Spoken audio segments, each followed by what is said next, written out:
69e anniversaire de la victoire du 8 mai 1945, comme elle commémorera avec ferveur dans les prochaines semaines les 70 ans des débarquements alliés sur les côtes de Normandie et de Provence. Cette victoire de l'armée française, des armées alliées et de la résistance mettait fin sur notre continent à la Seconde Guerre mondiale.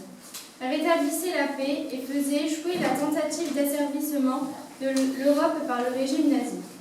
Cette guerre coûta à la France 600 000 morts civils et militaires et fit au total près de 60 millions de victimes.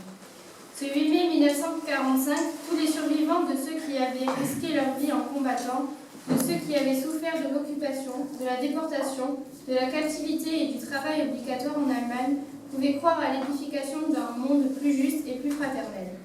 En ce jour d'anniversaire, rendons hommage à tous les soldats français de la métropole d'Outre-mer et de l'armée d'Afrique tués sur les différents théâtres opérationnels, aux soldats alliés engagés sur tous les fronts et dont le sacrifice permit la libération de la France. Rendons hommage aux combattants de la résistance et saluons la mémoire des hommes, des femmes et des enfants exterminés dans les camps nazis en raison de leur nationalité, de leur religion, de leur conviction ou de leur engagement dans le combat. Souvenons-nous de tous ces sacrifices, souvenons-nous du prix de la liberté.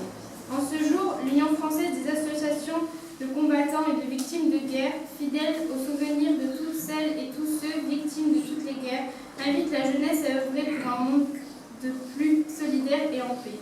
Vive la République, vive la France. Merci.